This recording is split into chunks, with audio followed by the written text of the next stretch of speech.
Who were you supposed to slap with a slapstick? What dirty jokes made the tutors laugh? And for whom did we coin the word zany? We're clowning around with jests, jokes, satire, and spoofs on this comedic episode of Words Unravelled.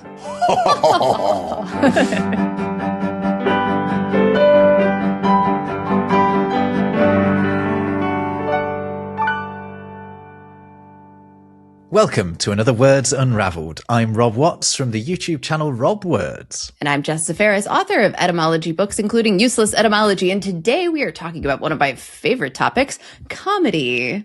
Humans love to laugh, and down the centuries we've coined all kinds of words for laughing and the things that make us laugh. We're going to explore some of those words and their origins. And I tell you what, there's some really good, juicy stuff in this one. I'm excited to get into it.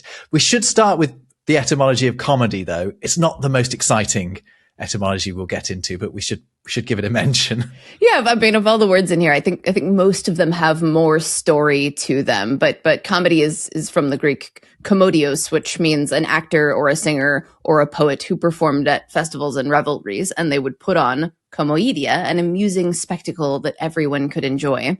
Yeah, there's a sort of rowdiness to the thing, to the revelry. It's someone who's performing when everyone else is having a good time. That's a comedy. It doesn't necessarily have to be funny, but it should be fun.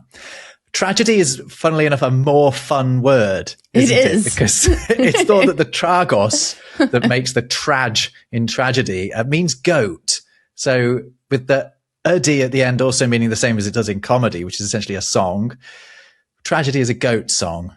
Mm-hmm. And that's probably because it's a reference to like satyr stories, right? Yeah, again, this is one of those things I don't really know. The source I read said that it was perhaps that because the original tragedies were competitions for composing odes, and they thought that maybe a goat was the prize, and that's why they were calling them goat songs, which I think is a conceivable idea. A bit of a silly one, but yeah, maybe it's that.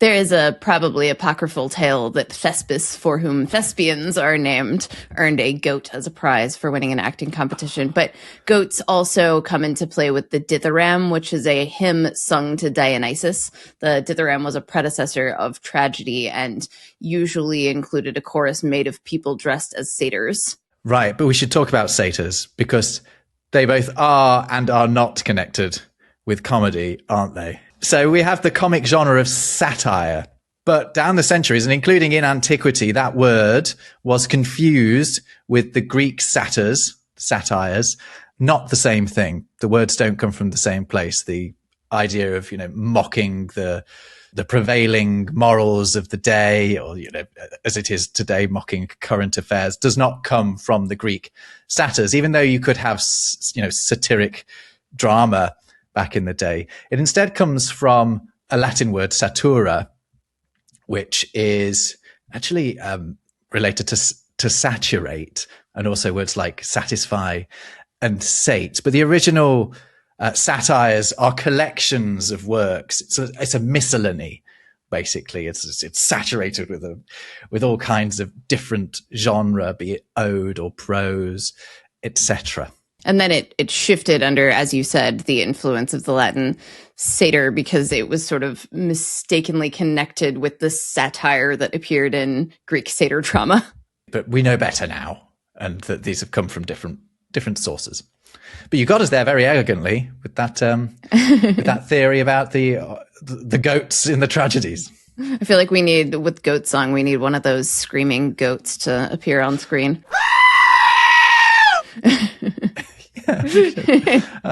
That's taken us to a place that we could explore a little bit more, though. Satire and parody and lampooning and stuff. These are all words that have got stories behind them as well. I've got lampoon actually on my list here. Lampoon from the French lampon, which is from a verb lamponner, which is to drink. It's to booze. It's to guzzle.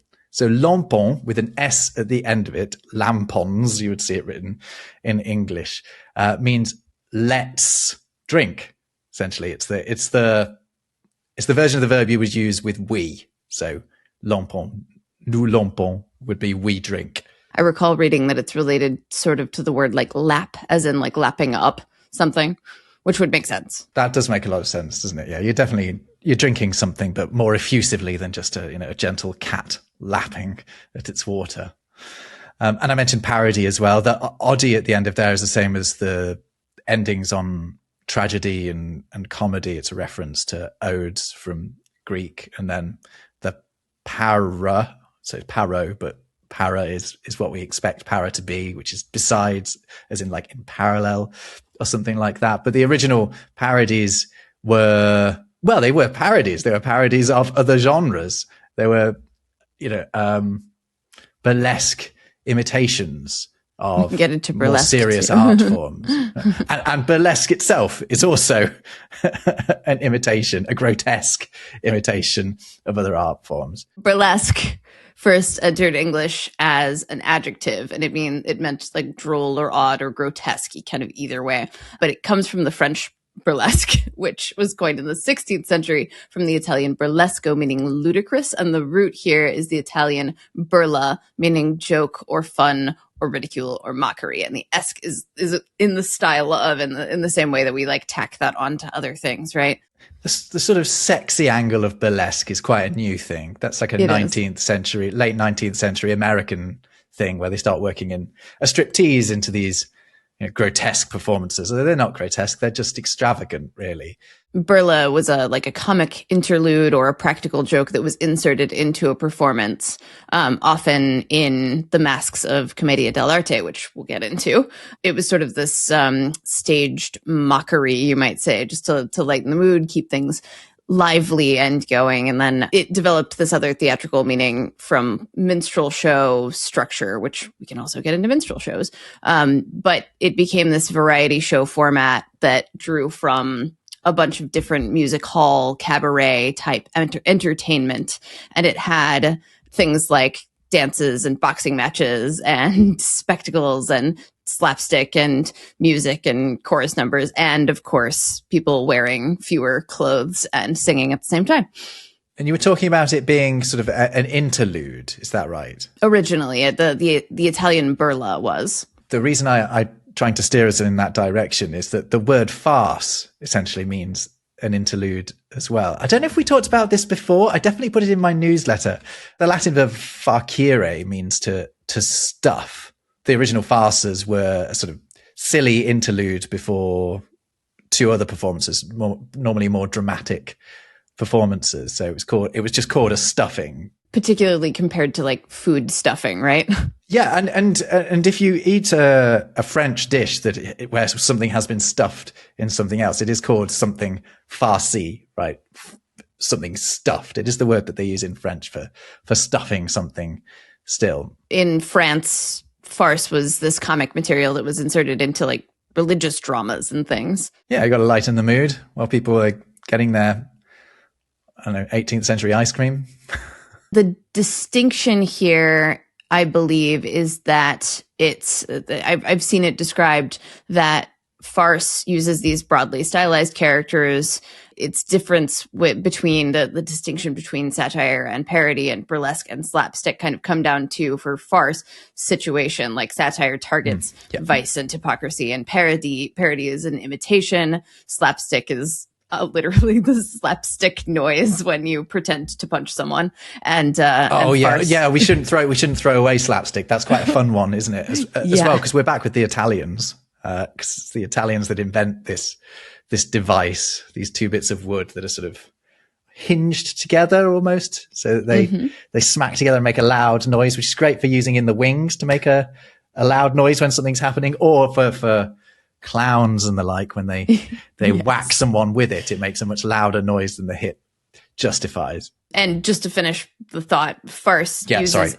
Oh, no worries. We can get back to that. I would love to talk about clowns, but farce uses basically a bunch of improbable circumstances and escalating chaos and confusion to create this like big, tottering, stuffed up cupboard full of plates that's about to crash down, figuratively speaking. Yeah, farce is still like that. If you go to the theatre to see a farce, you're guaranteed a laugh. It won't necessarily be highbrow, but you're guaranteed a laugh. It won't tell you much about society necessarily, but there will be lots of entrances and exits and misunderstandings, etc. Farce is fun. Lots of mistaken identity and comic misunderstandings and escalating absurdity.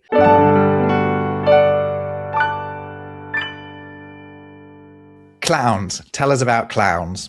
The word clown is a little bit like the word villain in the sense that it literally means or it originally meant a person from the countryside, especially a peasant, sort of a coarse, clumsy, poorly educated person. So this is very classist, much in the same way that villain is. It means like a person from the countryside or a peasant farmer. And then later that was associated with moral virtue affiliated with wealth, so to speak. We don't know exactly what the root of this is, but it's a Germanic word, and it probably means something like lump or clot or ball or just a clumsy person. So definitely something heavy and awkward.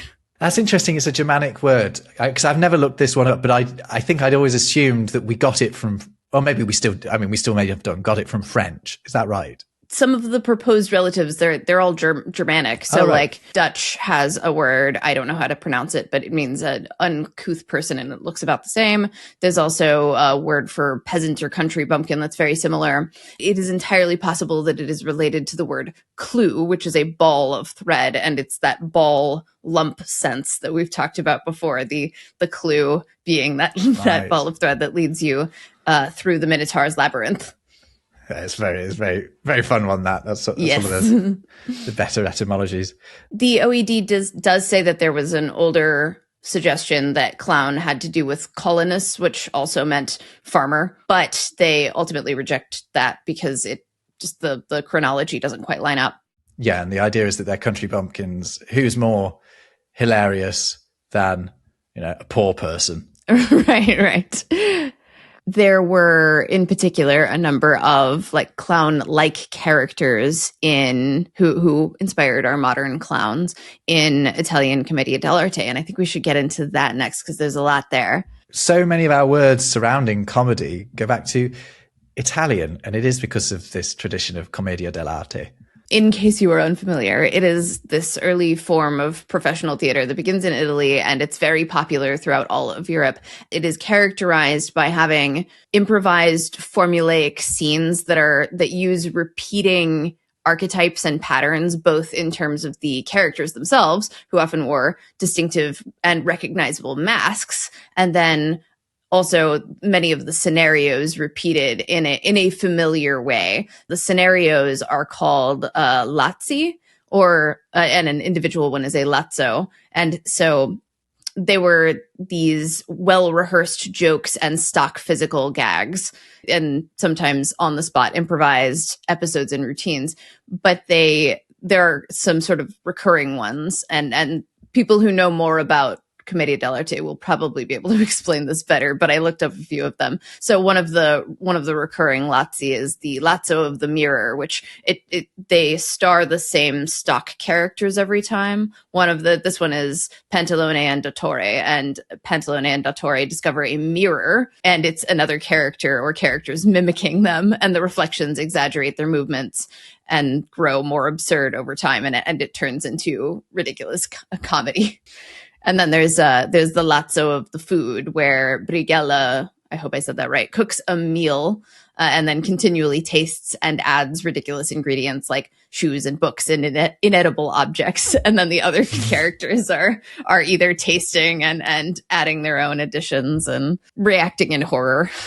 And the characters from these stories, these stock characters, end up making their way into other cultures around Europe, including in England. And we've definitely talked before about Pantalone, one of the characters, who's this, well, he's Venetian, isn't he? He's a sort of Venetian miser with a high sex drive. Uh-huh.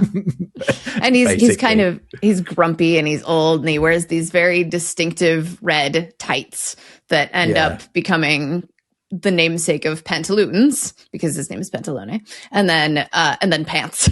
And another of the characters is Zanni, right? From which we get the word zany. So zany is again, what's zany? Zany is a servant, really, but quite an arch servant and one who's prone to playing tricks.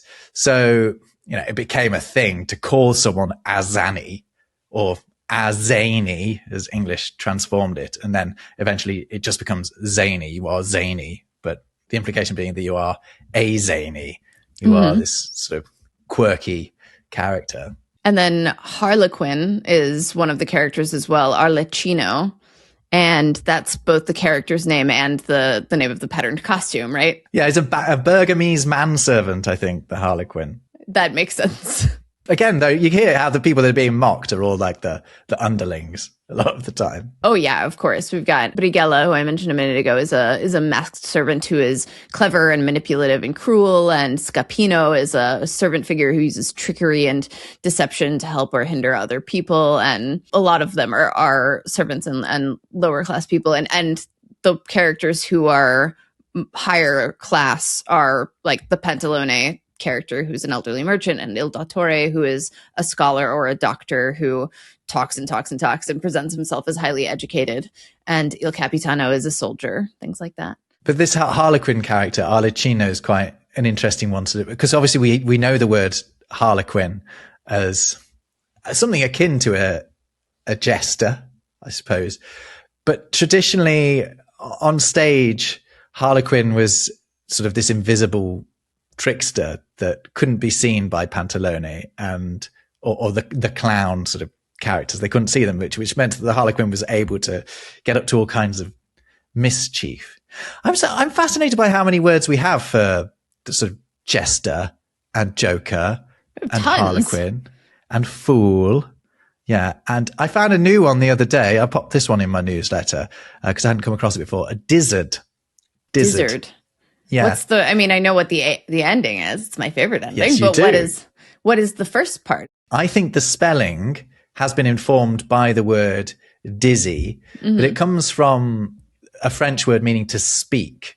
So a disant would be someone who speaks. So okay. originally the dizzard was a person in court who spoke, so who entertained, who told stories.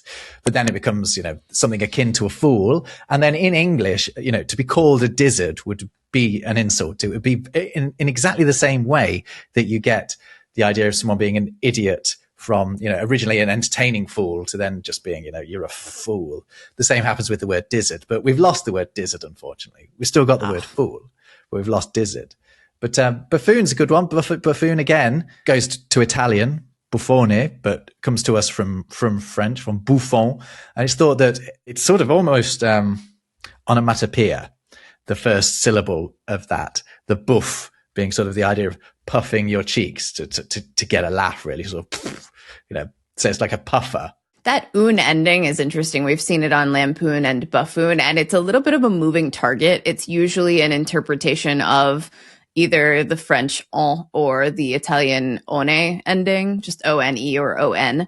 And in English, it gets tacked on to all kinds of things. And it's in this weird form in Middle English, where it's usually, it goes from the French on to the English un, usually spelled like O-U-N, isn't it? Words that have come, I don't know if that, a sort of an Anglo-Norman hangover. I think it perhaps is that the dialect of French that is being spoken in England has un sounds, where the French that we're more used to now has on sounds. I suppose it probably did. You tend to find it on sometimes pejorative words, but then it also ends up on as sort of an agent ending as well. Like you'll see it on shabbaroon and spittoon, but then you see it on quadroon and things like that, which aren't negative. So it's interesting.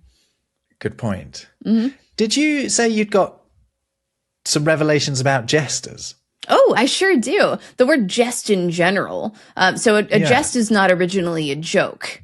So a jest, G-E-S-T, which is the predecessor to this word, was originally a story of achievements or adventures. One of the most famous medieval jests is this piece called Gesta Francorum, which is the Jest of the Franks, by Fulcher of Chartres,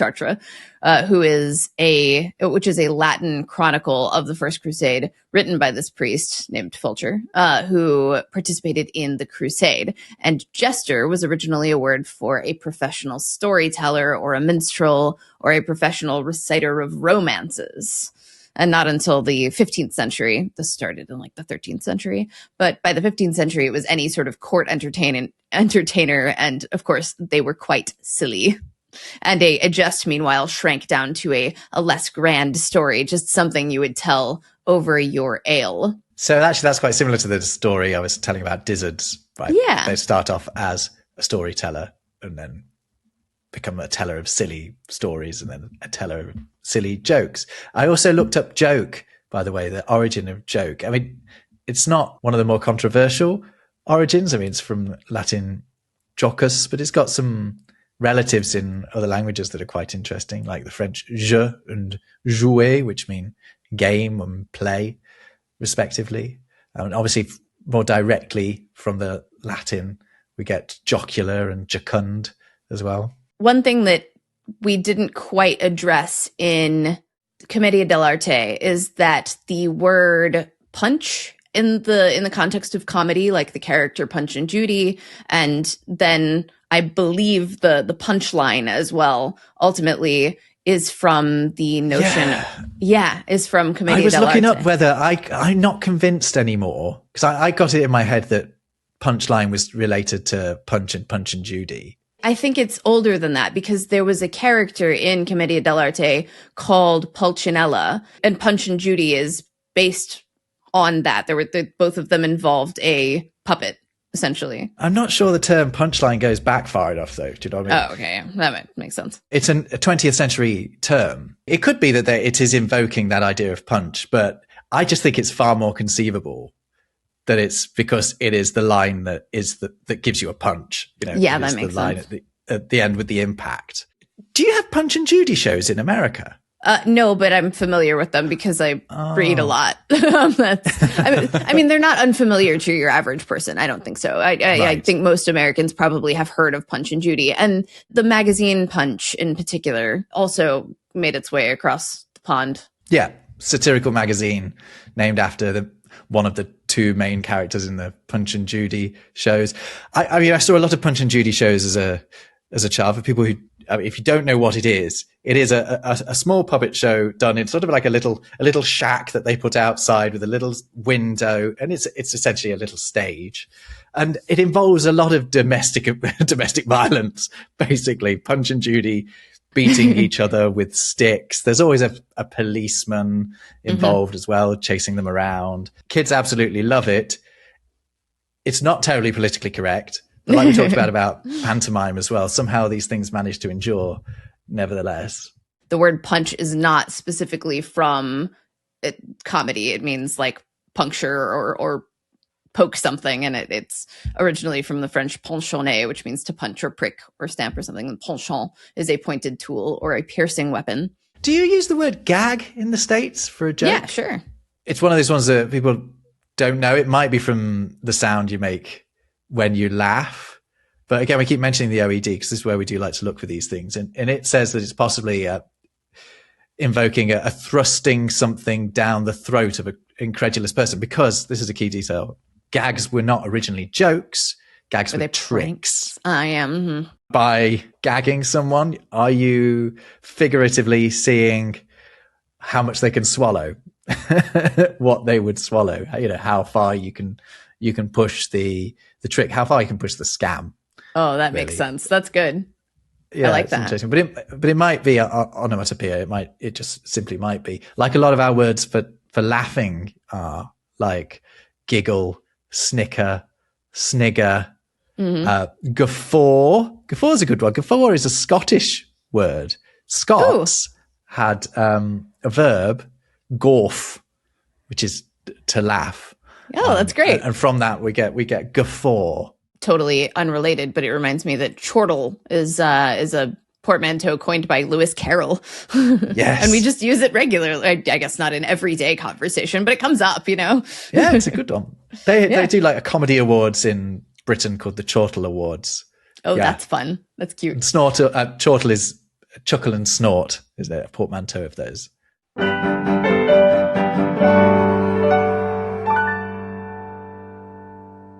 Could I pause to tell you a couple of jests from history? I don't know why, just because your name is Jess. When you mention that, jests from history, it feels like there's an extra S in the middle on the poster.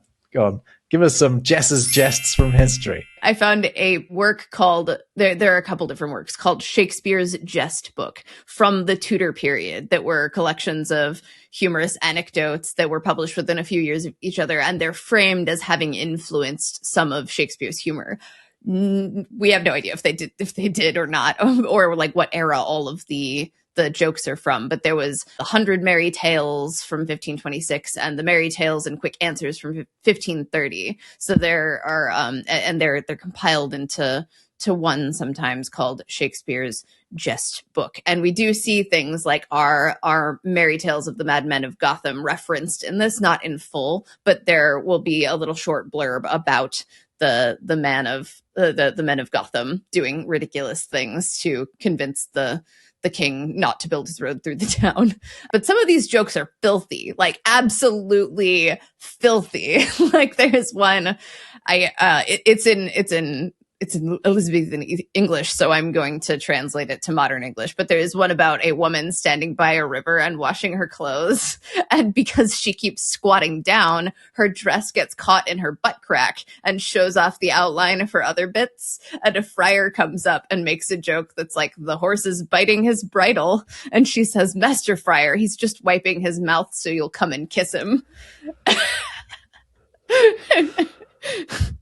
Absolutely filthy. And that's not the worst one I read.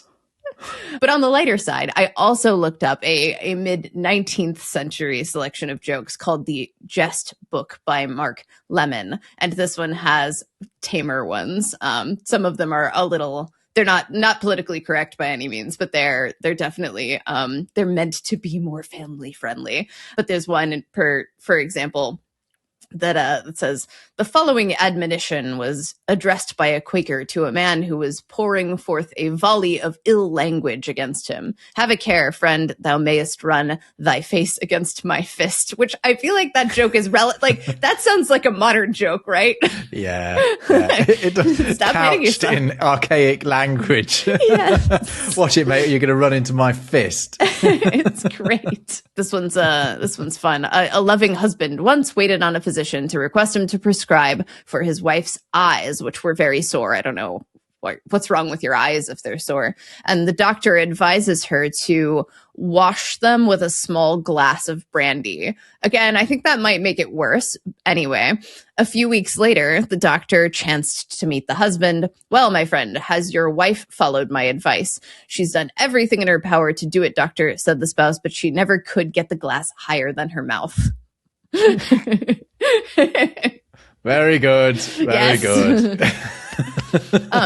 This one, I'm going to do one more and then we can move on. But I'm enjoying these. Well, to be honest, the first one was far too raw. But, it's so evocative. Yeah. Anyway, could really see it. See it, yeah. Anyway, this one, like, the framing of it is not politically correct, but it's actually the punchline is profound. So I'm and not even funny profound, just like actually profound. So the joke goes, a lunatic in Bedlam was asked how he came to be there, and he answered, by a dispute. Someone asked, what dispute? The Bedlamite replied, the world said I was mad. I said the world was mad, and they outwitted me. And I'm like, my goodness. It's clever. Yeah, it is. It's clever. It's It's not a joke, though, is it? No, it's not a joke. It's more like it's social commentary. Yeah. Yeah, it is. That's what it is. Whoa. Cutting. Anyway, we should move back to forms of comedy. When we were in England together, you mentioned a panto, and I was like, you mean a pantomime? Because I hadn't heard of a panto before, which maybe I should have, but I hadn't, and it sounded like something that I've been to in the States. But first, can you tell us what a panto is and what it has to do with pantomime? Well, panto is just short for pantomime, but our understanding of pantomime in Britain is not the traditional understanding of pantomime. Pantomime is just a mime, really. But a British pantomime is a Christmas play. It's usually a fairy story told with music, bright colors, a lot of cross-dressing. There are, like in the Commedia dell'arte, there's stock characters like the Dame, which is always a man, usually a middle-aged man dressed up as a woman, usually plays the mother of the leading man, who is always played by a woman. And there's also, they're incredibly good fun. And I mentioned a panto. It was during my show that I mentioned it, I think, because there's an interlude. It always ends, almost always ends. No, let's say it always ends with a wedding between the leading man and the leading woman. And that is always quite a sort of extravagant affair. Requires a set change. So during the set change, what they do is they bring out the words to a song and everyone gets to sing the song. So this is in front of is it called the envelope? In front of the curtain. Mm-hmm. We'll do a sing song while they get everything ready for the wedding at the back. And there are all these little traditions like that. There's a lot of back and forth with the audience, a lot of call and response. Oh, no, he didn't. Oh, yes, he did. Oh, no, he didn't. A lot of shouting. He's behind you. He's behind you. Honestly, these are shown around Christmas. A lot of amateur companies will put them on. It'll be their big production, their big money spinner. A lot of amateur dramatics companies, it's the only way that they stay afloat is that they put on a pantomime each year, because it's one of those things where you can see it done badly and still have a very, very good time. And we'll have to get you over at Christmas one time and take you to panto. That sounds great. It sounds a little Rocky Horror-ish as well. I mean, it's certainly got all the cross-dressing and music of Rocky Horror Picture Show. Interaction bits as well, right? But the thing about it is it's targeted at children as well as adults. So it's filled with double entendre. Like the jokes are never overtly sexual, or at least if they are, there's a way that the sentence can be interpreted by a child that is innocent. So I was looking at the kind of the evolution of the term. In it, like you said, it means a mime originally. The notion is performing. I'm not sure if the sense is you perform with your whole body or you can perform anything. A pantomime in the Roman Empire was a performer who acted out mythological stories through kind of expressive gesture and dance and movement. So they might make sound, but they were still acting out through their bodies. And then in the 18th century, it sort of it moved into ballet and movement based storytelling. Again, could have sound and things, but then the British pantomime sense seems to have come primarily from Commedia dell'arte, like applying the same notions that we mentioned before. Apparently, it's tied closely to the harlequinade, which is a comic stage form based on those figures as well. Apparently in those, Harlequin often receives a magic wand, and then he drives the action through a bunch of changes and chases and tricks and transformations. In the States, you have this theatre tradition of vaudeville. We don't really have it in Britain. I think our equivalent is called music hall. Can you tell me about vaudeville? I sure can. It comes from chanson du vaudeville. It is the song of the Valley of Vire, which is in Normandy. And the phrase was applied to these satirical popular songs that were associated with Olivier Basselan, which was a 15th century poet from Vire. That's one potential option. A second explanation might be that it's related to words like vauder, meaning to go, and virer, meaning to turn. But the Vire Valley explanation is one that you see a lot. The idea here is that it's a country song, essentially, and that's what you experience when you experience. It's funny, you would say vaudeville, right? And I have heard both vaudeville and vaudeville in American English dialects. Apparently, both are okay. It's interesting from what you were saying about the origin of it, that the ville at the end of it is sort of a misunderstanding either in English or I don't know, earlier in French, because it should be vir, not vil. It's correcting, but it's correcting to another French word. Yeah. They've done well. They didn't. Got the right language. Phonosemantically matched the wrong language. Hey, there we go. Hey, there we go. Phonosemantic matching. Hey. Anyway, Vaudeville is basically a variety show, and it tends to involve dancers and singers and musicians and magicians and ventriloquists. Which, did you know that ventriloquist originally it means belly talking, speaker, essentially? Yeah. It wasn't a word for what we now call a ventriloquist. It's not an entertainment. It's like a possession by a demon, isn't it? Yeah. Like a rumbling internal speech, like The Exorcist. Yeah. And then it was extended, presumably because the notion is like you can't see their mouths moving. They're doing a lot more of the speaking down. Can you do it? Can you talk without moving your mouth? No. There's that joke. Would you like a bottle of beer or a wine? I'll have a wine. She can't say bottle of beer. The hardest thing is not bringing your lips together.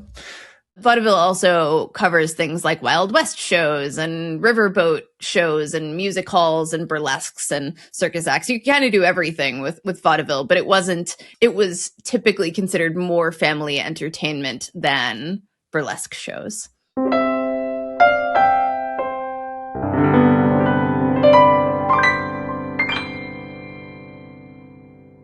We already talked about parody and lampoon, but there's another word in that sort of dialectic, isn't there? Which is spoof. It's a funny word, right? Yeah, it's a spoof. Again, it's a word that doesn't go back that far. It's based on a game, right? Yeah, it's a card game. Yeah, called Spoof. So either invented by or just resurrected by a music hall comedian. So I've talked about music hall. So basically, I'm calling him a comedian, but he could turn his hand to everything. These people they could sing, they could dance, they could do everything. But his name was Arthur Roberts.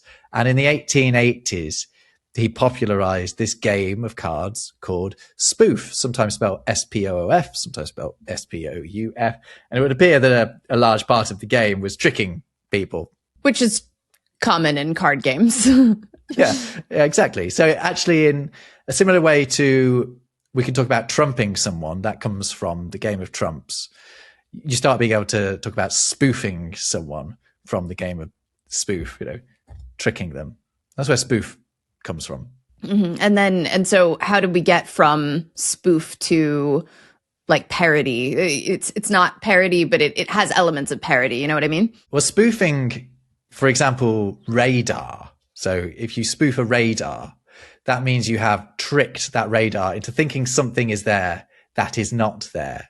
So from those kinds of usages of trickery via spoofing, you then end up with the idea of faking something that is real.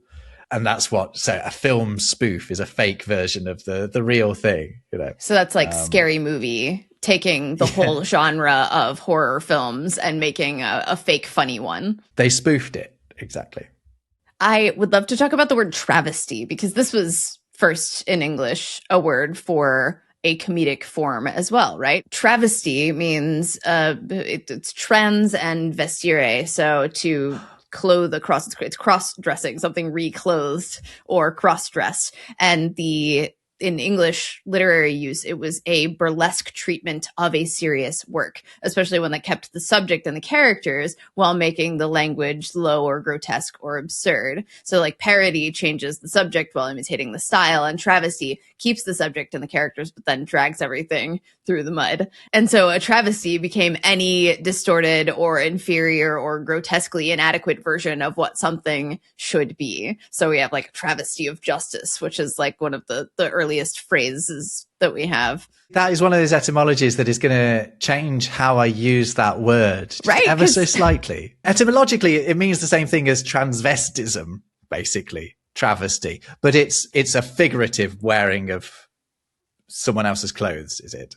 Yeah, it's figurative. We have lots of words that figuratively use that sort of idea of vestment, don't we? Like invest. It is basically a doublet of the word transvestite, but with a different ending in a different sense, right? But it in French, it went from like French and Italian dropped the N and the S, so it became travestir, which meant dressed in disguise, but not necessarily cross-dressed, just like different dressed. All right, I will round us out with a few more jokes that I pulled from history. But there's these are on a laugh. These aren't bad, I promise. No horses nibbling at anything. No centuries-old camel toe. Yes. Oh, I've just said the word camel toe on a microphone. I've said it twice. Oh, beautiful.